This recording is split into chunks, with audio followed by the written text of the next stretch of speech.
औज़ु बिल्लाहि समीइल अलीम मिनश शैतानिर रजीम। माशा अल्लाह ला हौला वला कुव्वता इल्ला बिल्लाहिल अलिय्यिल अज़ीम। अलैहि तवक्कलतु व इलैहि उनीब हुवा निअमल मौला व निअमन नसीर। रब्बि इश्रह ली सदरी व यस्सिर ली अमरी वहलुल उक़दतम मिन लिसानी यफ़क़हू क़ौली। अम्मा बाद फ़क़द क़ाल अल्लाहु तबारक व तआला फ़ी कलामिहिल मजीद व फ़ुरक़ानिहिल हमीद व क़ौलुहुल हक़ व हुवा अस्दक़ुल क़ाइलीन। बिस्मिल्लाहिर रहमानिर रहीम। या अय्युहल्लज़ीना आमनू कुतिबा अलैकुमुस्सियाम कमा कुतिबा अलल्लज़ीना मिन क़ब्लिकुम लअल्लकुम तत्तक़ून।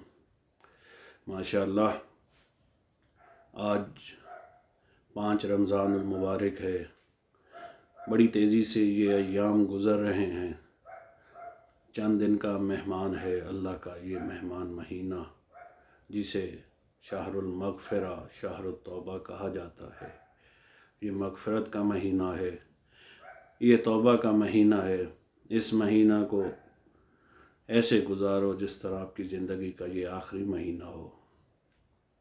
मासूम फरमाते हैं, खुशकिस्मत है वो इंसान जिसे ये माह मुबारक नसीब हुआ और उसने इस महीना की इज़्ज़त और हुर्मत का ख़ास ख्याल रखा।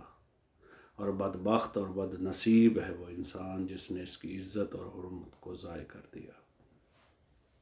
जिस तरह आप समाअत फरमा रहे हैं, एक तालिब इल्म होने की हैसियत से मुझे अपनी कम इल्मी का एहसास है, लेकिन जहाँ तक मेरी मालूमात हैं मैं अपनी गुज़ारिशात आप मोमिनीन की खिदमत में पेश कर रहा हूँ।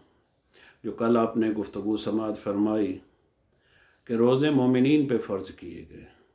मोमिन कौन है? जिसके दिल में अली की विला है, अली की मोहब्बत है, जो विलायत अली पे कायम है। तो ये हमारा दावा है। वो दावा नहीं होता जिसकी दलील ना हो। उसकी दलील ये है कि अल्लाह कह रहा है कि अगर तुम अली की मोहब्बत के दावेदार हो तो फिर तुम पर रोज़े फ़र्ज़ किए गए। रोज़े मोमिनीन के लिए हैं, इबादात मोमिनीन के लिए। क्यों हैं? इसी आयत में अल्लाह कह रहा है लअल्लकुम तत्तक़ून, ताकि तुम मुत्तकी बन जाओ। पहले मोमिनीन के लिए ये इबादत है, फिर आगे कहा ताकि तुम मुत्तकी बन जाओ। यानी वो हमें मुत्तकी देखना चाहता है। अली की विलायत के दावेदारों को अल्लाह मुत्तकी देखना चाहता है। और फिर हम हर नमाज में जिस तरह ऐलान करते हैं अशहदु अन्ना अमीरुल मोमिनीन, आगे कहते हैं व इमामुल मुत्तकीन, कि अली मुत्तकियों का इमाम है। तो अल्लाह भी तो यही चाहता है कि अली के मानने वाले मुत्तकी बन जाएं। अगर हम ज़ुबान से हर नमाज में ये दावा कर रहे हैं, ये ऐलान कर रहे हैं, 5 दफ़ा ऐलान करते हैं, स्पीकर पे करते हैं कि अली कौन है? इमामुल मुत्तकीन है, मुत्तकियों का इमाम है। तो रोज़ा किस लिए आया? ताकि तुम मुत्तकी बन जाओ। तो अगर तुम रोज़ा रखोगे ही नहीं, तुम इस इबादत से महरूम रहोगे बग़ैर किसी शरई उज़्र के। अगर तुम रोज़ा नहीं रखते तो फिर तुम मुत्तकी नहीं बन सकते। जब तुम मुत्तकी नहीं बनोगे तो फिर जो दावा आपने किया है 5 दफ़ा हर अज़ान में आप दावा कर रहे हैं कि अली मुत्तकियों का इमाम है, अली मुत्तकियों का इमाम, तो ज़ुबान से खुद ही तो कह रहे हैं कि अली मुत्तकियों का इमाम है। कि जब अली मुत्तकियों का इमाम है, आपने उस मंजिल पे अपने आप को आप लाए ही नहीं। आप कोशिश तो कर सकते हैं। अल्लाह ने रोज़े हम पे फ़र्ज़ किए, हमने अल्लाह की इबादत बजा लाई, हम उस लाइन में तो दाखिल हो सकते हैं।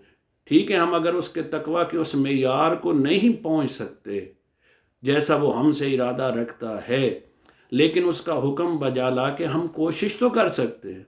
हम क़यामत के दिन ये तो कह सकते हैं कि मेरे अल्लाह, हमने अपनी कोशिश पूरी की थी। अगर उस मंजिल पे नहीं पहुंच सके तो ये हम में कमी है, लेकिन तेरी रहमत है हमारे सामने, आले मोहम्मद की शफाअत है हमारे साथ। तो हमारा काम है कोशिश करना। नमाज पढ़ना ये हमारा काम है, कबूल करना उसका काम है। रोज़ा रखना हमारा काम है, कबूल करना उसका काम है। मासूम फरमाते हैं, कितने हैं वो लोग कि जब इफ्तार के वक्त وہ روزہ افطار کرتے ہیں تو سوائے بھوک پیاس کے ان کے حصے میں کچھ نہیں آتا۔ کیوں نہیں آتا؟ اس لیے کہ جو روزے کا تقاضا ہے، روزے کا حکم ہے، وہ اس نے نہیں بجا لایا۔ صرف اپنے منہ کو بند رکھنا، کھانے پینے سے رکے رہنا، کیا اس چیز کا نام روزہ ہے؟ معصوم فرماتے ہیں جب روزہ ہو تو تیرے جسم کے ہر عضو کا روزہ ہو، تیرے ہاتھ کا روزہ ہو، تیرے پاؤں کا روزہ ہو، تیری آنکھوں کا روزہ ہو، تیری زبان کا روزہ ہو، تیرے کان کا روزہ ہو۔ اگر تو کوئی چیز کھا پی نہیں رہا تو کوشش کر اپنی آنکھ سے ایسی چیزیں بھی نہ دیکھ جسے شریعت نے حرام کیا ہے، اپنے کانوں سے ایسی چیزیں بھی نہ سن جن کو شریعت نے حرام قرار دیا ہے، اپنے ہاتھ سے کسی بھائی کو تکلیف نہ دے، پاؤں سے چل کے کسی برائی کی طرف نہ جا۔ تو گویا جب تیرے جسم کے ایک ایک عضو کا روزہ ہوگا تب روزہ مکمل ہوگا۔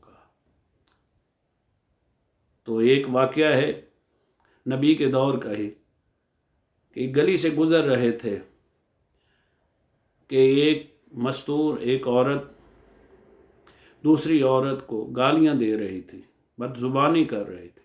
نبی وہاں پہ رک گئے، رکنے کے بعد کہا کھانا لایا جائے۔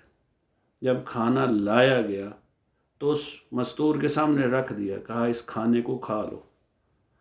تو وہ کہتی ہے مولا انا صائمۃ، میں روزہ دار ہوں، میں روزے سے ہوں۔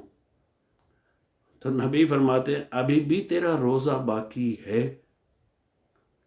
گویا نبی کا اس کے سامنے کھانا رکھنا یہ ثابت کر رہا تھا کہ جو زبان سے گالیاں دے رہا ہے، بد زبانی کر رہا ہے، اس کے روزے سے کوئی تعلق نہیں، اس کی عبادت نہیں رہ جاتی۔ وہ اسی طرح ہے جس نے فاقہ رکھا ہوا ہے، وہ بھوک پیاس کو کاٹ رہا ہے۔ تو گویا جب آپ اتنی مشقت کر ہی رہے ہیں، آپ اتنی محنت کر ہی رہے ہیں، تو خدا را کوشش کریں کہ ان چند گھنٹوں میں اپنے ہر عضو کو روزہ رکھیں، اپنی زبان کو کنٹرول میں رکھیں، اپنی آنکھ کو کنٹرول میں رکھیں، اپنے کان کو کنٹرول میں رکھیں، اپنے ہاتھوں کو کنٹرول میں رکھیں۔ یہ آپ کی ویڈیو ریکارڈنگ ہو رہی ہے، یہ قیامت کے دن یہ ان اعضاء کو اپنے اعضاء نہ سمجھو، یہ آپ کے پاس اللہ کی امانت ہے، یہ قیامت کے دن آپ کے خلاف گواہی دیں گے۔ تو جب آپ کے سامنے یہ آپ کے اعضاء آپ کے خلاف گواہی دیں گے تو انہیں کیوں موقع فراہم کرتے ہو کہ یہ اللہ کے دربار میں آپ کے خلاف گواہی دے؟ تو گویا اگر متقی بننا ہے تو پھر اس طرح روزہ رکھو کہ تمہارے جسم کے ایک ایک عضو کا روزہ ہو، تمہاری آنکھ کا روزہ ہو، تمہارے کان کا روزہ ہو، تمہاری زبان کا روزہ ہو، تمہارے ہاتھ پاؤں کا روزہ ہو۔ جب اس طرح روزہ ہوگا آگے پھر قبول کرنا اس کا کام ہے۔ کیوں؟ پھر ہمارے پاس سب سے بڑی چیز ایک محبت اہل بیت ہے جو ہر عبادت پہ قبولیت کی سٹمپ لگاتی ہے۔ تو ہمارے پاس تو سٹمپ موجود ہے، مہر موجود ہے۔ افسوس تو اسی بات کا ہے جن کے پاس وہ سٹمپ ہی نہیں، جن کے پاس وہ مہر ہی نہیں، ان کے پاس عبادتوں کے ڈھیر ہیں، اور جن کے پاس ہر عبادت کے لیے عبادت پہ سٹمپ لگانے کے لیے وہ مہر موجود ہے، ان کے پاس عبادت نہیں، ان کے پاس نماز نہیں، ان کے پاس روزہ نہیں۔ تو قیامت کے دن آپ کس منہ سے آل محمد کے سامنے پیش ہوں گے؟ تو کوشش کریں، اگر مومن بننا ہے تو روزہ رکھیں، اگر متقی بننا ہے تو جو روزے کے فرائض ہیں، جو احکام ہیں، اس کو مکمل بجا لائیے۔ جب اس طرح آپ بجا لاؤ گے اور اوپر سے محبت اہل بیت کی مہر لگے گی تو یقیناً آپ کا روزہ قبولیت کے درجے پہ پہنچے گا۔ میں بارگاہ عزی میں ملتمس ہوں کہ مالک بحق محمد وآل محمد ہمیں صحیح معنی میں اس رمضان کا عزت و احترام کرنے کی توفیق مزید عطا فرمائے۔ وما علینا الا البلاغ المبین۔ اللہم صلی علی محمد وآل محمد۔